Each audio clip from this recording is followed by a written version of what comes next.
Buyer's Guide is brought to you by Change Cars. Find your dream vehicle with Change Cars, the platform buyers trust.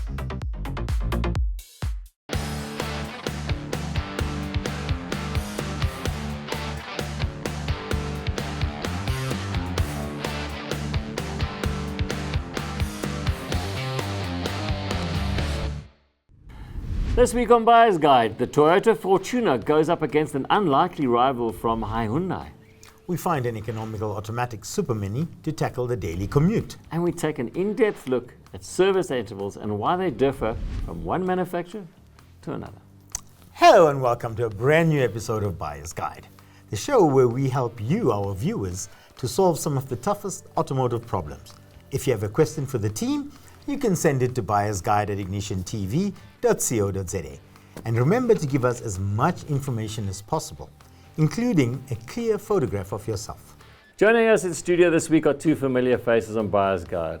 Kumbi Mchikazi from Kumbi M on Cars and Mark White from Mark White Nissan in 4 Ways. How's it, guys? Great to have you back again. Thank you.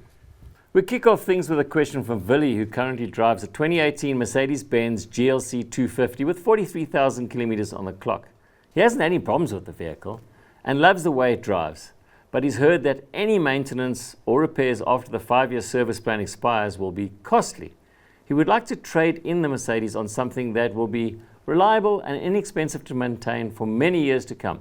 He's considering a brand new Hyundai Santa Fe or a 2022 Toyota Fortuna, but is keen to hear what you guys think. So Mark, shoot away. Well, it's nice to see that there's a bit of variation from a Fortuna, Yes. you know, at the end of the day from a consumer. So, but if you look at the specs of the two cars in terms of, you know, he talks about reliability. So obviously what does it come with? What sort of length warranties does it have? You know, so the Toyota's 3-year 100 versus a Hyundai, which is 7 years if you take in their powertrain, 2-year powertrain one. So that's pretty good.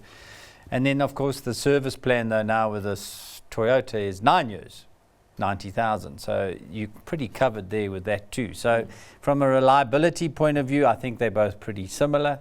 I think it's down to go and drive the two cars and see which one you like. But it would be quite nice to see maybe somebody in a Santa Fe. Yeah, could be. Yeah, that's actually what I was going to say. I mean, sure, Toyota with you for the long run. I think that's their that's their motto. Something literally. But I think Toyota, and he's currently in a 2.5 GLC, right? That 2.8 Fortuna 7-seater. I think for me that's pick of the bunch. Sure, Santa Fe's got great great warranty and everything that comes with it, but I don't think he's going to be struggling that much with the Toyota, regardless. Even because he says this is his last purchase, and I mean, Santa Fe is a bit smaller compared to obviously the Fortuna 7-seater is going to have his great grandkids in there with the car still standing. Yeah. So I think that the one thing you must just consider between the two, that they're both good cars, as Mark quite rightly said.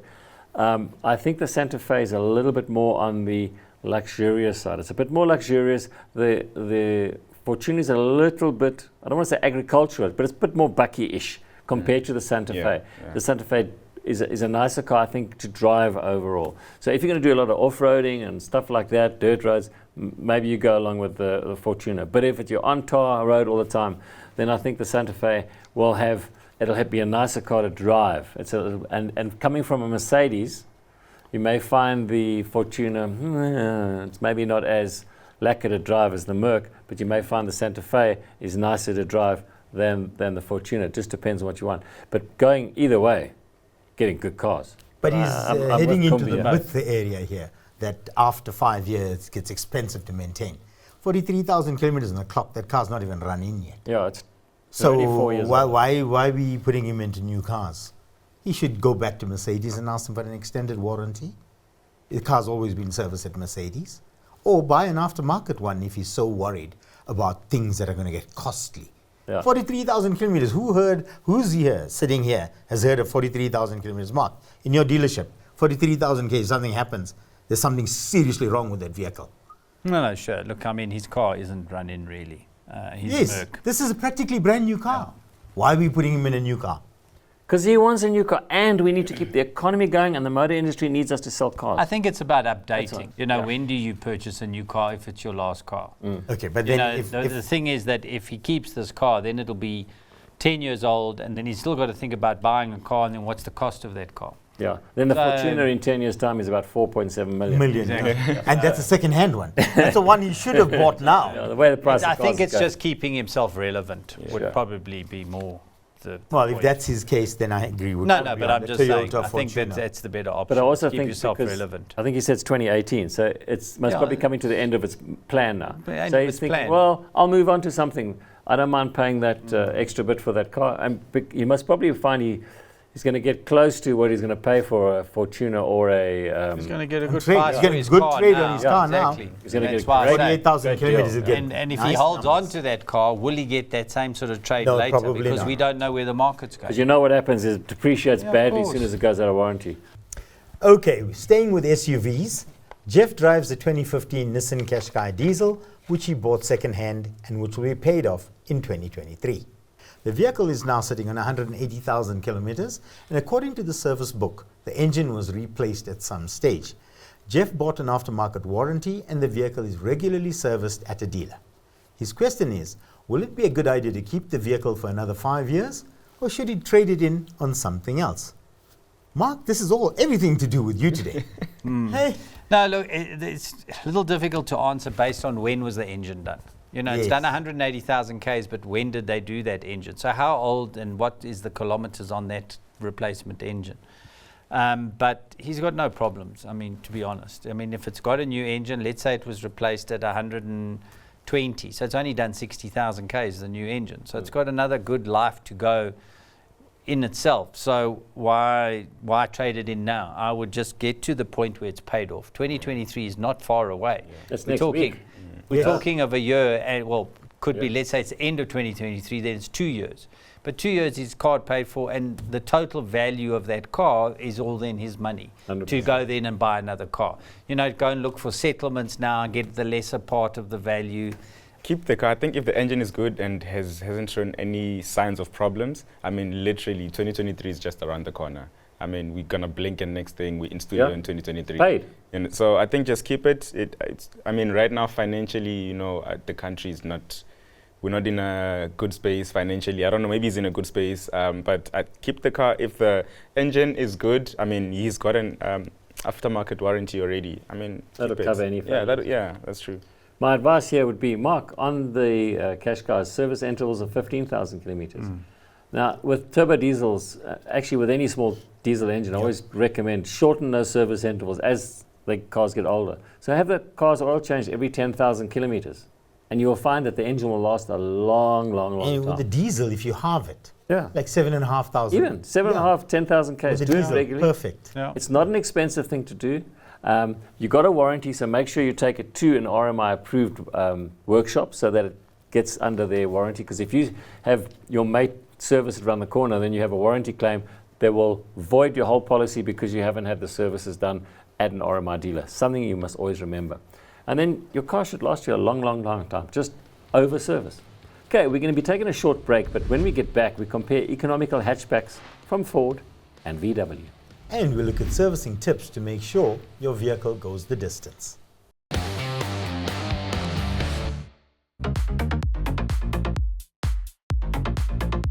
Find your dream vehicle with Change Cars, the platform buyers trust. Welcome back to Buyer's Guide. Shlabi is 27 years old and lives in Polokwane. He drives a G20 series BMW 330i, but is looking for something smaller, more economical for the 30-minute commute to work and back every day. The cars he's been looking at are 2020 Ford Fiesta 1-liter automatic and a 2020 VW Polo 1-liter DSG. But he also is open to other suggestions. Crucially, his monthly repayment should not exceed 5,500 Rand. Kumbi? He's going to tell us. Smiling, you're smiling there. I mean, he's going to be buying the car practically brand new. I think with 5.5K, looking at almost 270,000 Rand. I think, or I think three- about or- 250. Yeah. Somewhere around that region. Yeah. Yeah, and it's still, under warranty and everything. I'm going to go Polo because it's very reliable ultimately. I won't say go DSG. I'm going to say a manual. You can get a manual of those years. Yes. You know, I'm going to say manual. Those cars, fuel efficiency, that's they triumph in terms of fuel efficiency. But I'm going to even throw in a Hyundai i20 Motion in there. I'm going to throw in a Suzuki Swift.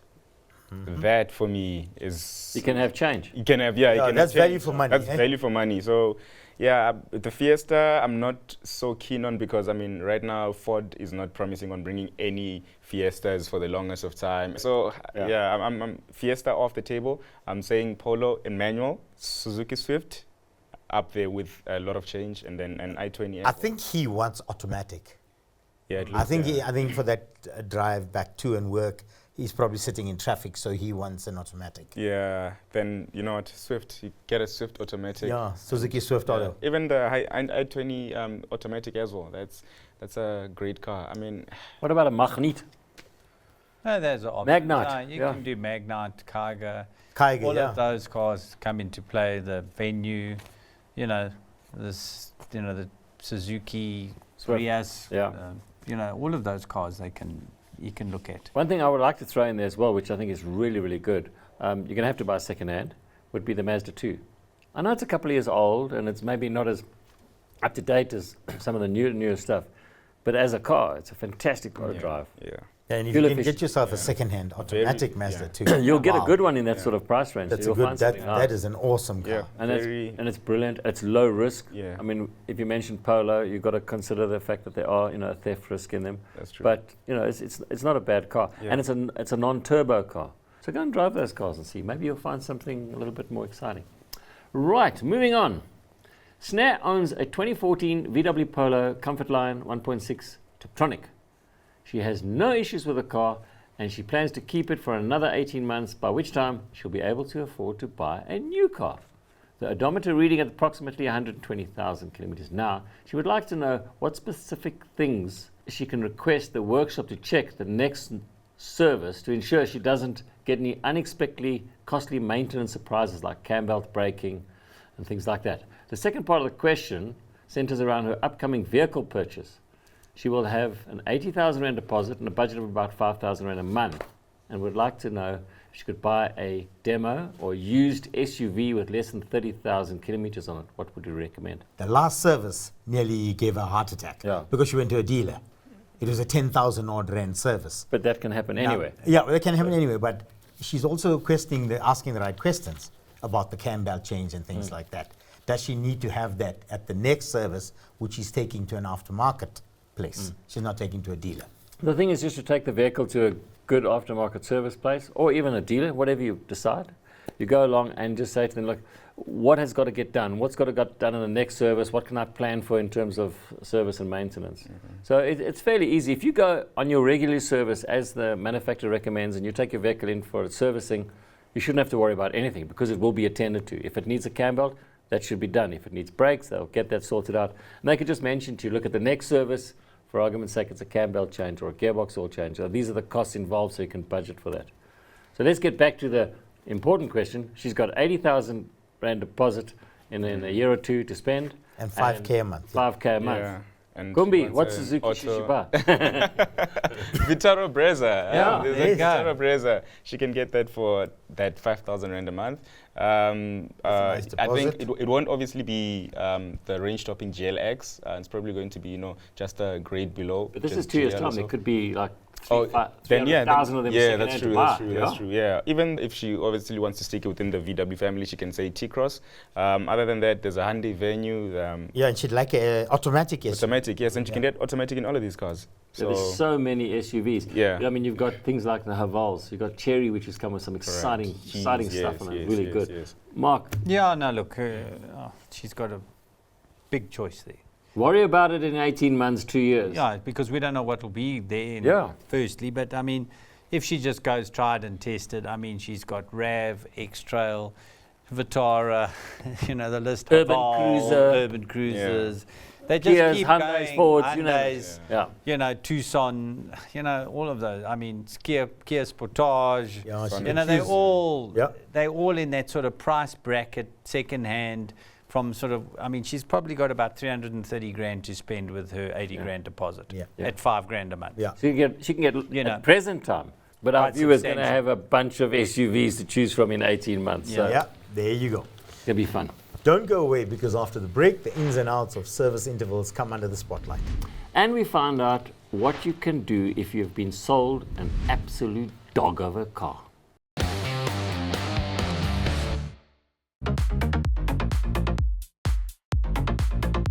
Find your dream vehicle with Change Cars, the platform buyers trust.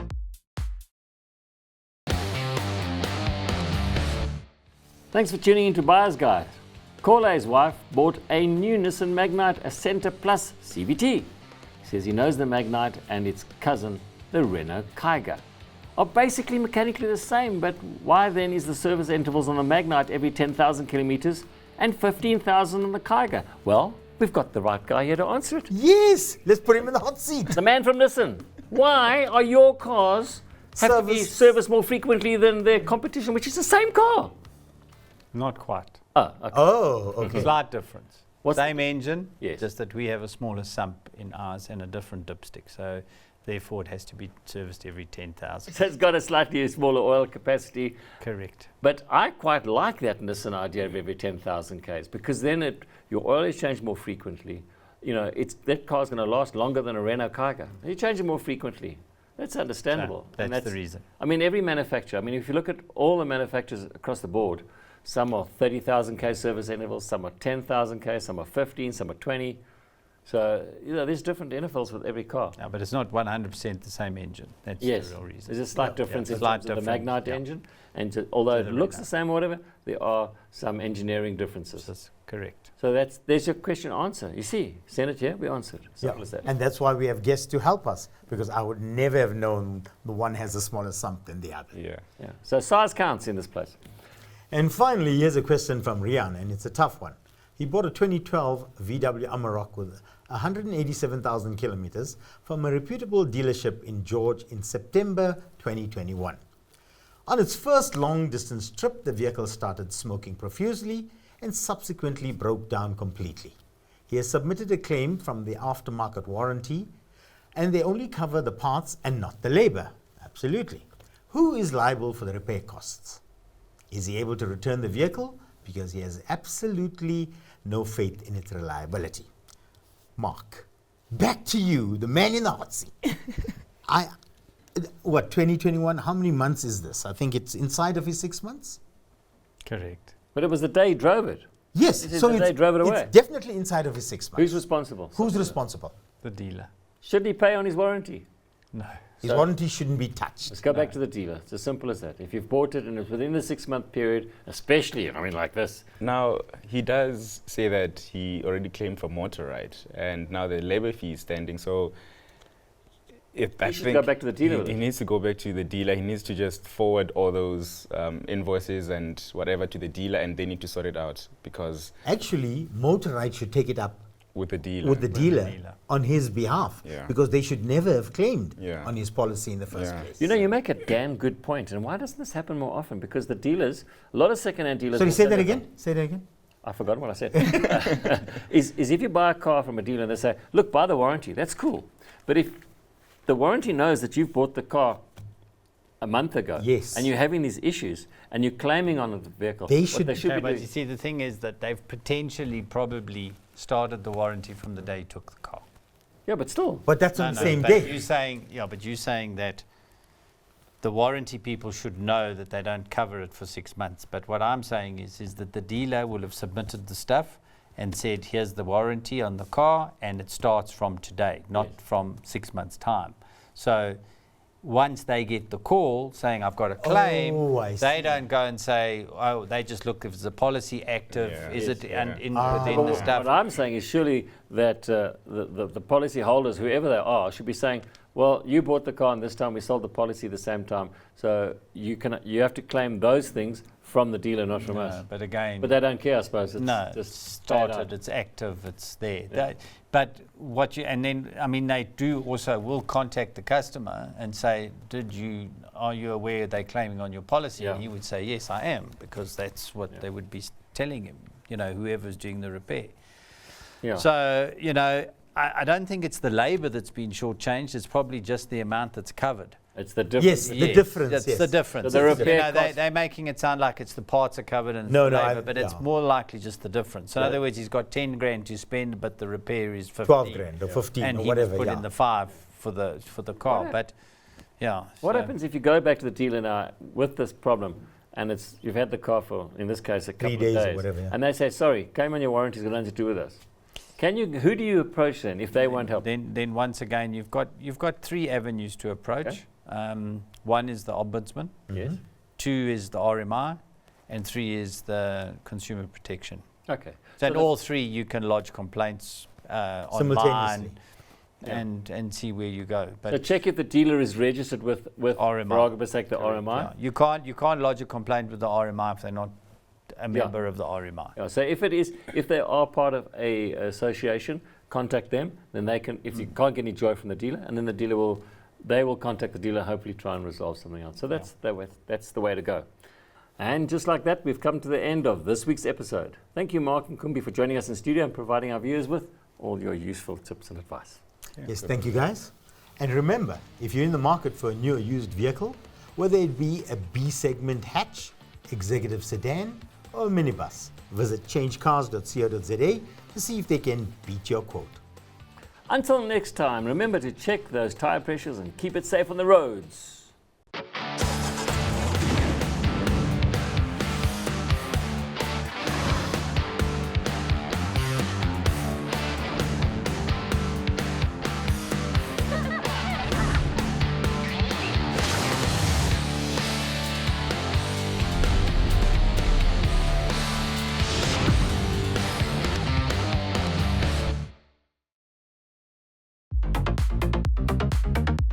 Buyer's Guide was brought to you by Change Cars, the platform where only manufacturer-approved dealers are allowed to advertise.